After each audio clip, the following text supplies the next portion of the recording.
네, 안녕하세요. 신박사 이사했습니다. 2023년 1월 20일 신박사의 장마감 복귀 방송 하도록 하겠습니다. 오늘도 썸네일이 좀 많이 화려하죠. 예. 설 대목 앞두고서 뭔가 좀 큰 그림 하에서 이야기를 드리고 싶은데요. 지금 장세가 어떤 위치에 있고 또 한국 주식시장은 바닥인데 왜 바닥이라고 생각하는지, 그리고 올해 상승 의견을 드리고 있는데, 혹은 이제 바닥권을 형성하면서 이제 추세 전환을 이루려는 흐름을 보일 텐데 왜 그런 생각을 가지는지에 대해서 한번 이야기 드리는 시간을 가져보고요. 또 이제 오늘 장세 한번 정리해 보면서 종목별로 또 화려한 어떤 움직임들 펼쳐지고 있죠. 그런 것들을 같이 정리해 보면서 또 설 이후 어떤 전략을 가져가 될지도 생각을 해보는 시간 가져보겠습니다. 우선 지수 정리해보죠. 코스피 지수 0.6% 상승했고 코스닥은 0.7% 상승했습니다. 근데 거래대금이 오늘 코스피 쪽에서 굉장히 작았죠. 4.9조입니다. 그만큼 연휴 앞두어서 관망심리 중심이었다고 보시면 될 것 같아요. 하지만 이제 코스닥은 적지 않게 6조 원 정도 거래대금 나왔고, 양시장 모두 상승 종목수가 하락 종목수보다 2배 내지는 2배 가까이 됐다는 게 오늘 좀 좋은 어떤 흐름이었다. 수급도 오늘 뭐 크진 않지만 외국인과 기관이 양시장 모두에서 순매수를 했고요. 외국인은 특히 코스피 시장에서 2,300억 순매수를 했습니다. 선물은 뭐 큰 변동은 없고요. 그리고 증시 주변 자금, 고객예수금과 신용융자는 또 큰 변동은 없네요. 45조 고객예수금, 16조 신용융자 잔고 수준. 그리고 수급 구도는 좀 최근에 외국인의 수급이 계속 들어오는 흐름들이 이어지고 있습니다. 작년 9월 이래로는 이제 환율이 고점 찍고 떨어지기 시작하던 그 시점부터는 외국인이 코스피 시장에서 7조 6천억을 순매수했습니다. 거의 대부분 이제 개인이 팔았고요. 코스닥은 외국인이 6천억 정도 팔았고 개인이 1조 2천억 정도 순매수했네요. 기타 법인도 7천억 정도 팔았고요. 그래서 코스닥은 좀 팔았지만 외국인이 코스피는 뭐 코스피가 중요하니까 사실 그래서 순매수를 해줬고, 오늘 아시아권 증시는요, 뭐 홍콩이 2% 상승하면서 지금 뚜렷하게 추세가 바뀌었습니다. 중국은 바뀌었다는 거예요. 상해 증시도 0.7% 상승, 대만은 강보합, 일본 증시 0.5% 상승. 그래서 어제 미국장은 좀 소폭 빠졌지만 1% 내외 정도 빠졌지만 오늘 아시아권 증시 또 한국 증시는 강한 기조 흐름을 보였습니다. 미국과 이제 아시아권이 좀 디커플링 되는 흐름들, 특히나 이제 한국 증시도 미국 나스닥에서 벗어나서 보다 더 이제 바닥권 형성의 어떤 흐름들을 보여주고 있고요. 그만큼 경제 흐름 자체도 뭔가 좀 턴을 하는 움직임들이 가시권에 들어오는 모습이 되고 있습니다. 그래서 오늘 뭐 이평선 다 밀집된 형태로 양봉 또 상승하는 흐름을 코스피 지수 보여줬고, 코스닥도 양봉 플러스 흐름 보여주면서 이전 저점으로 내려가지 않는 형태가 되고 있습니다. 특히나 이제 기업 실적이 안 좋게 나와도 올라간 흐름들은 결국은 지금 구간이 이 역실적 장세, 특히나 안 좋은 어떤 실적에 대한 부분이 어느 정도 반영이 돼 있구나 하는 것들을 알 수 있고요. 최근에 수급 구도도 외국인들이 순매수를 계속 이어가고 있지 않습니까? 그런 것들이 결국은 시장이 바뀌고 있다, 이렇게 좀 인식하는 게 맞을 것 같습니다. 돈은 수급은 재료에 우선한다. 수급은 경기에 우선한다. 수급은 실적에 우선한다. 이렇게 이제 우리가 인식하고 접근하면 될 것 같고요. 그만큼 우리가 갖고 있는 그런 어떤 대중적인 상식 반대로 주식시장의 흐름은 돌아간다고 보시는 게 맞을 것 같습니다. 그래서 코스피 코스닥 시장 바닥권 형성하는 어떤 흐름들 계속 이어지고 있는 상황이고요. 오늘 시총 상위주들 보면요, 뭐 삼성전자도 플러스고 특히나 2차전지가 오늘 좀 강했는데요. LG엔솔도 보시면 2.96% 상승으로 이제 설 연휴 끝나고 또 우리가 또 계속 체크하고 있는 이제 보유에서 풀리는 부분, 그런 부분이 있는데 뭐 결국 이제 뭐 그 전에라도 이중 바닥 형태 혹은 또 저점을 올리는 형태는 나타날 수 있고요. 결국은 시장은 지금 상당히 뭐랄까 위기스럽지 않은 형태로 안정된 형태를 보여주고 있다는 것을 알 수 있습니다. SK하이닉스도 2% 상승했고 포스코홀딩스 2.6% 상승해서 2차전지 관련주들, 포스코케미칼은 4분기 실적 좀 저조할 걸로 기대되는데요. 뭐 그런 어떤 수급들이 나오면서 오늘 보합 정도 마무리된 것 같습니다. 그래서 어제 이제 기관 외국인 물량이 좀 많이 나왔었죠.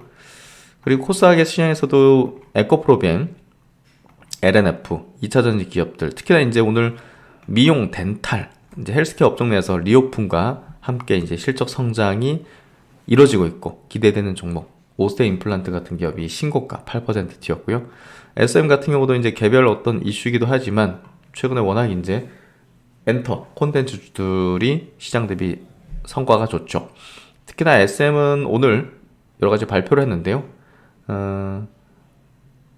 사업 제휴, 다각화 논의 뭐 이런 것들은 뭐 확인된 바 없는데 주주 환원 정책, 당기 순이익의 최소 20%를 주주에게 환원하겠다는 요 내용이 조금 더 크게 와닿았던 것 같습니다. 그래서 오늘 뭐 이런 종목들 좀 강세였고 케어젠 그리고 이제 로봇주 중에서 레인보우 로보틱스 와 이게 시총이 이제 1조 2천억이 됐습니다. 그래서 레인보우 로보틱스 필드로 로봇 관련 주들도 오늘 돌아가면서 강세 흐름을 보여주는 모습을 보였고요. 오늘 뭐 유로메카 12%, SPG도 3%, 로보스타도 5% 상승하면서 장중에 17%까지 튀었죠. 예. 그래서 최근에 이제 로봇주들이 돌아가면서 상승하는 모습들, SBB테크도 플러스 흐름을 보이면서 율로보틱스까지 2.6% 강세를 보였습니다.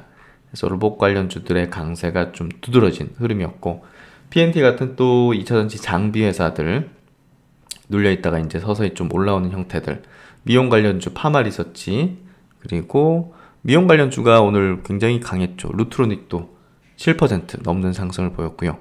리메드 같은 종목 2% 상승하면서 이제 점점 바닥권 다지는 형태가 나타나고 있습니다. 레이 같은 또 덴탈 관련된 기업들도 강한 어떤 흐름들을 보여주면서 시장 흐름이 그리고 이제 뭐 5G 관련된 종목도 오늘 뭐 삼성자발 이제 호재도 있었는데 기가레인 같은 게 24% 뛰었고 엔텔스, PPI 좀 작은 종목이긴 하지만 강세를 좀 띠는 흐름들을 보여주고 있습니다.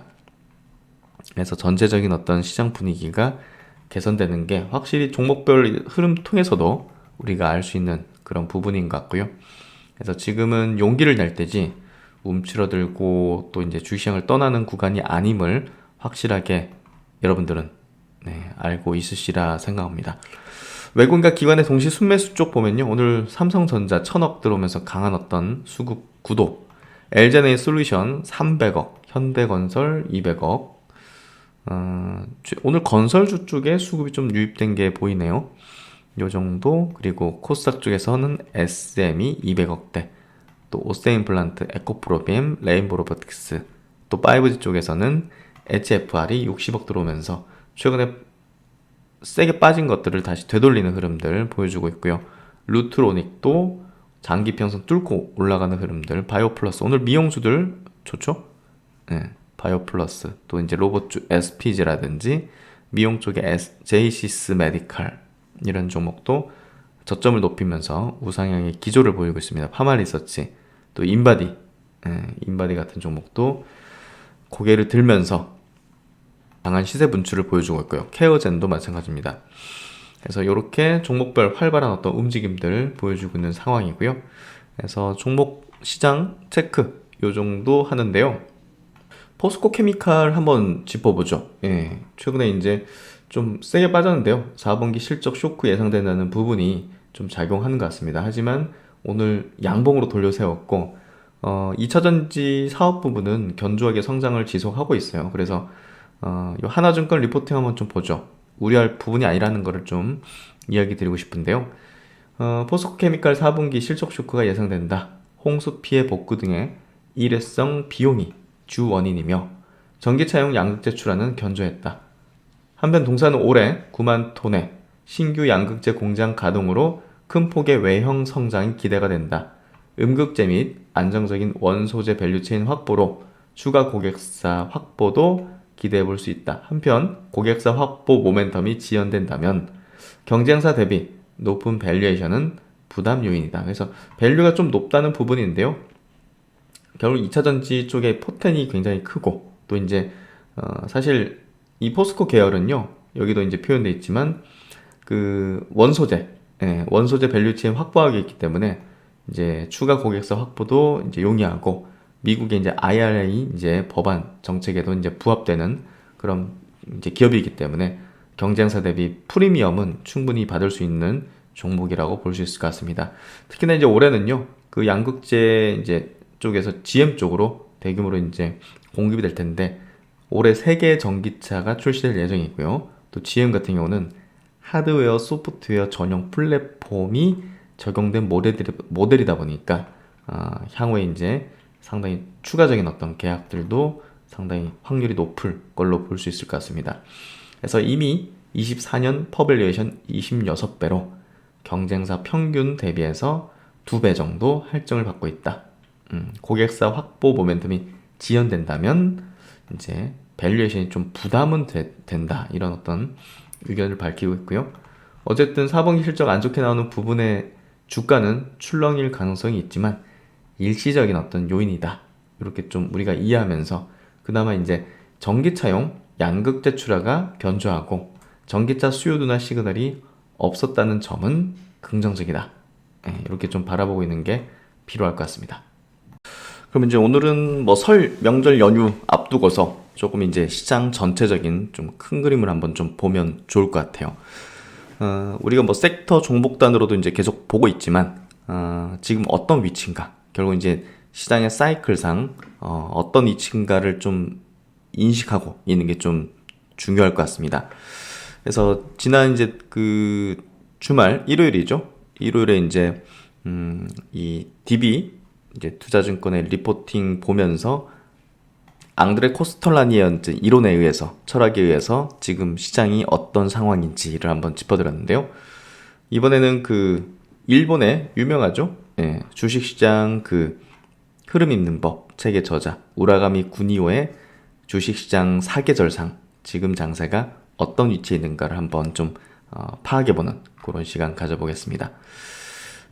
현재 주식시장은, 한국 주식시장은 뭐 다른 시장은 조금씩 틀리기도 하지만 한국 시장은 명확하게 지금 역실적 장세에 위치해 있습니다.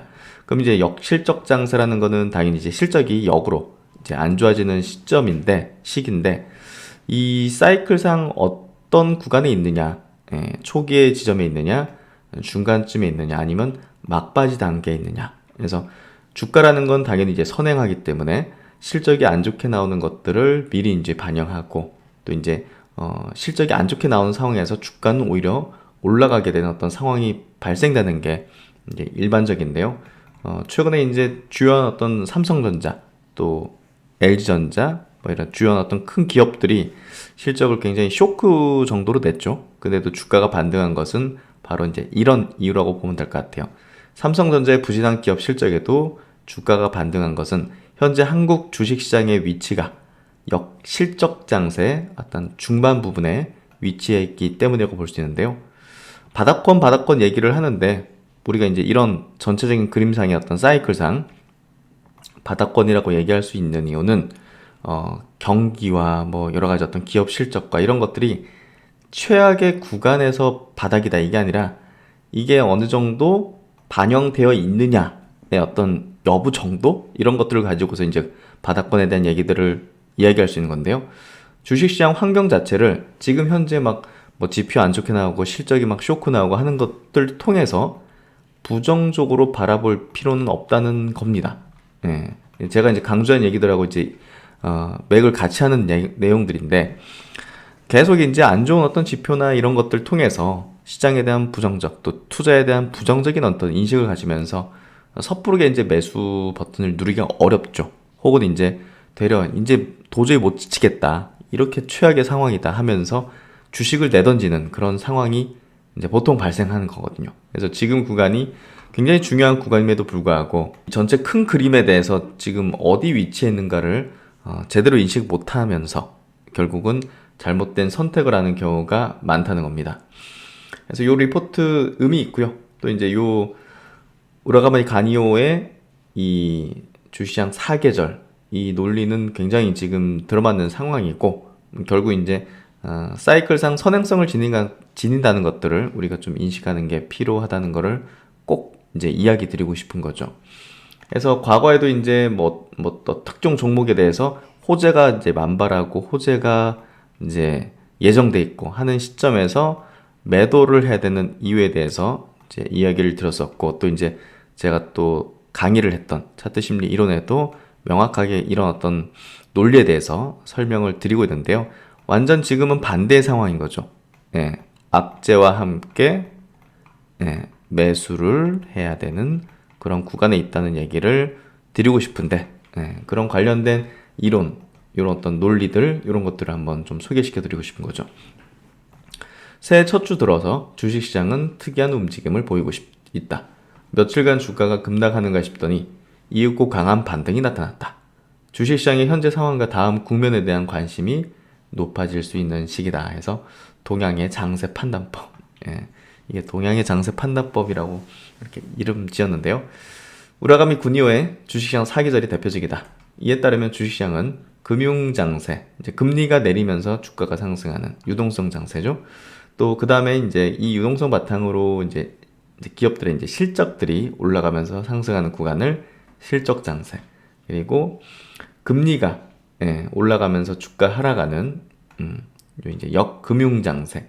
그리고 이제 실적이 내리면서 주가 하락을 하는 또 역실적 장세. 요 네 단계로 이루어진다고 보는데요. 이렇게 된다고 보시면 되죠. 금융 장세, 실적 장세, 역금융 장세, 역실적 장세. 그래서 금융 장세에서 시장이 어떤 스타트를 하고 실적 장세 때 이제 퍼포먼스를 크게 내고 역금융 장세 돌아서면서 정점을 찍고 내리기 시작하고 이제 이 과정이 역실적 장세로 넘어가는데, 그러면 주가 턴은 이제 역실적 장세와 금융 장세 그 어딘가에서 주가가 이제 턴을 하는데요. 결국 이제 역실적 장세라는 이 안 좋은 구간 하에서 이제 결국 바닥권의 수급들, 또 메이저의 수급들은 들어오기 시작하는 거죠. 그래서 악재 속에서 대중은 매도를 하고 또 메이저 세력들은 수급들은 매수를 하는 그런 구간인데요. 바로 이제 이 악재가 난무하는, 좋을 게 없는 이 시점, 역실적 장세가 결국은 주가 지수 또 전체 시장에 대한 추세 전환을 이루는 구간이라고 보시면 될 것 같습니다. 그렇기 때문에 지금이 그런 어떤 추세 전환의 흐름들이 나타날 수 있는 구간으로 들어온 거고요. 그 기간이 얼마나 길어질 거나 기간에 대해서는 알 수가 없습니다. 알 수가 없지만 최근에 나타난 모습들은 바닥권을 형성하고 추세 전환을 준비하는 형태가 지금 한국 증시에서 펼쳐지고 있다고 볼 수가 있고요. 그래서 이 네 가지 단계를 보면 2020년 3월달 팬데믹에 의해서 주식시장이 급락한 이후 무제한 양적 완화 그리고 방대한 유동성이 풀리면서 주식시장이 상승하는 금융장세가 당시 시작됐죠. 그리고 2020년 하반기부터는 뭐 이런 어떤 유동성 통해 가지고 여러 가지 어떤 소비도 좋아지고 또 언택트 같은 기업들은 기업 실적이 굉장히 좋아졌죠. 특히나 이제 미국의 빅테크 기업들은 뭐 50%, 60%씩 매출 이익이 성장하는 흐름들을 이제 보여줬었고, 결국 이제 그 실적 장세 이제 접어드는 흐름 속에서 주가는 가장 폭발적인 상승을 펼쳤죠.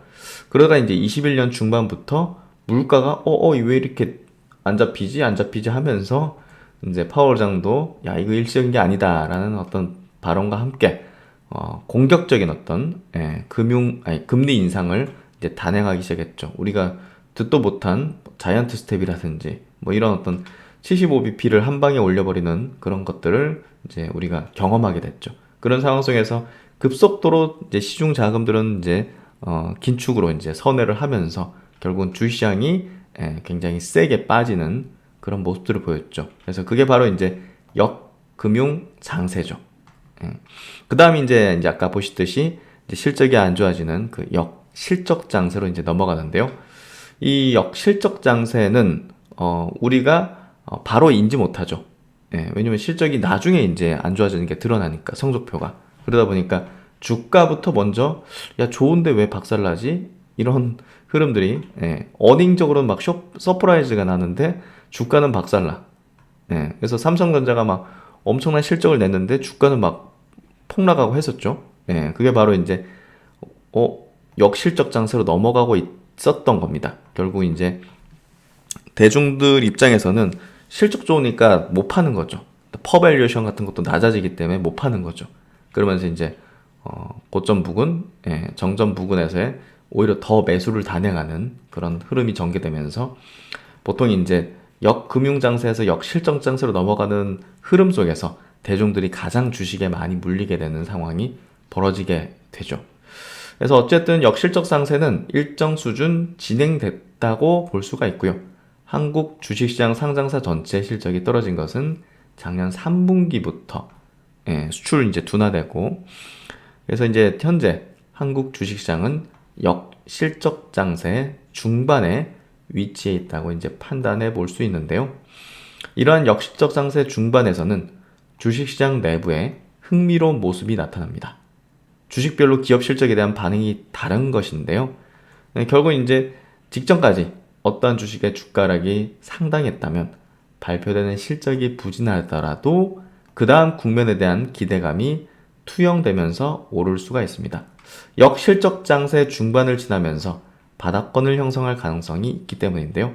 지난주 삼성전자의 주가 흐름이 이에 해당한다고 볼 수 있습니다. 그래서 결국 이제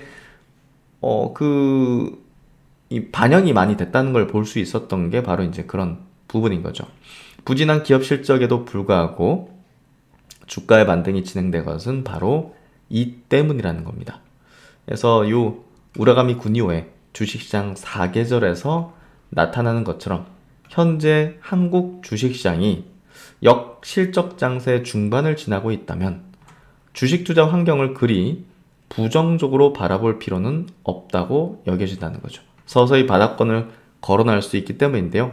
바로 이 점이 이 DB 투자증권 강영기 애널리스트 분께서 또 한국 주시장에 대한 상승 의견을 제시하는 이유기도 하다라고 이제 얘기하고 있는데요.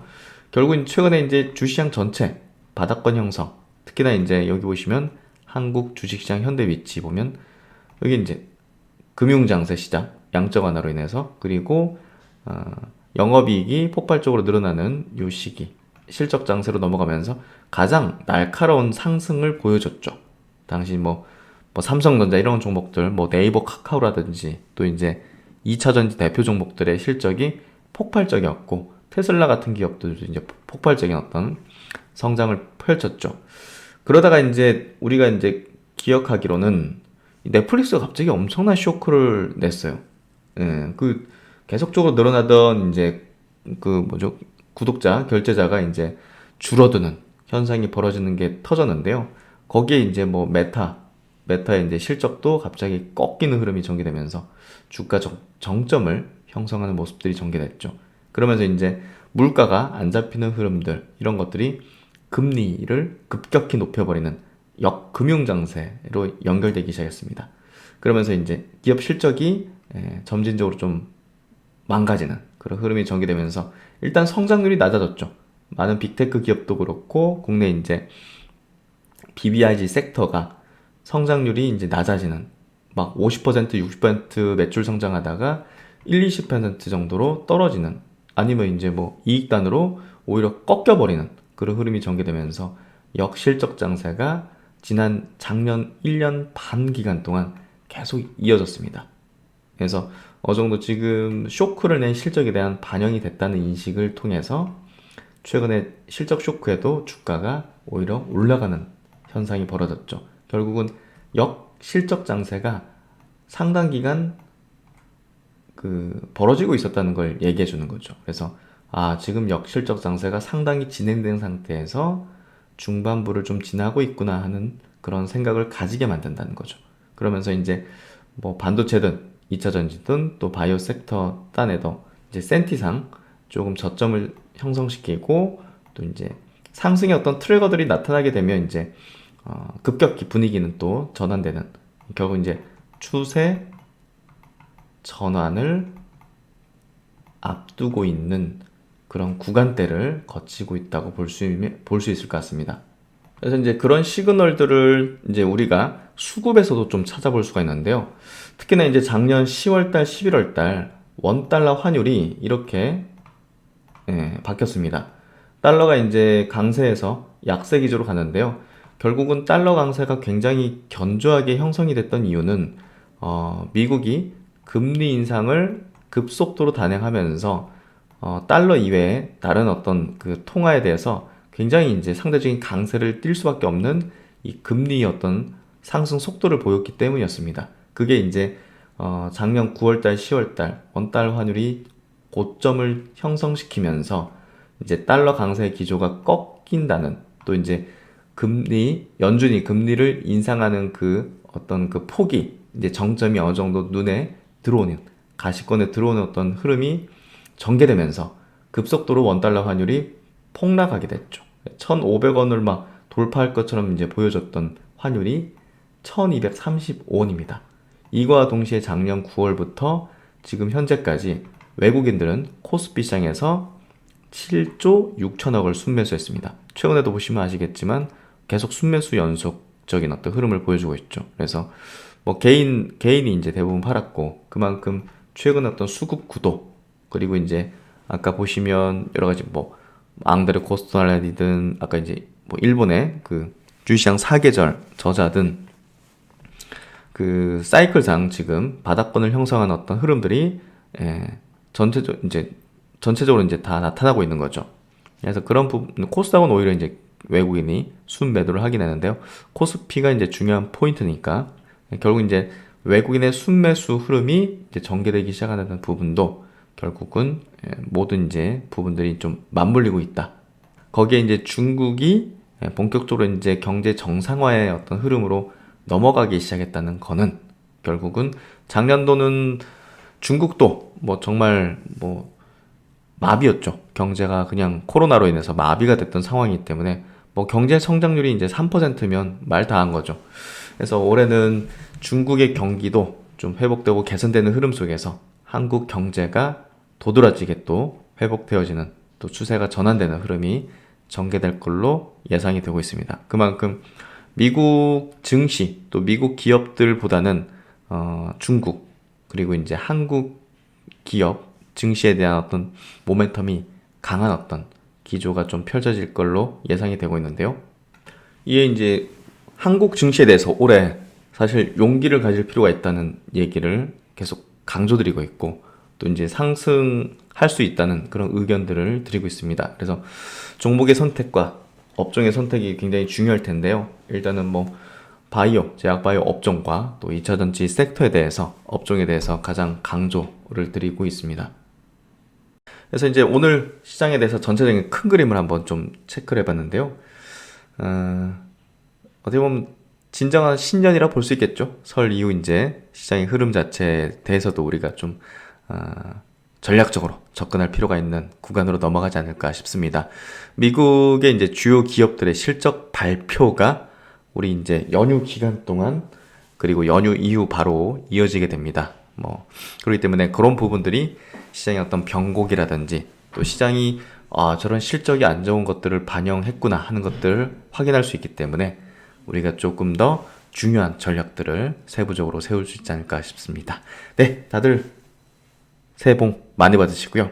즐거운 명절 되시고, 신박산 또 연휴 기간 동안 좋은 내용들 또 올려드릴 테니까요. 그런 내용들을 통해서 많은 도움이 되셨으면 좋겠습니다. 네, 새해 복 많이 받으시고 한 주간 수고 많으셨습니다. 감사합니다.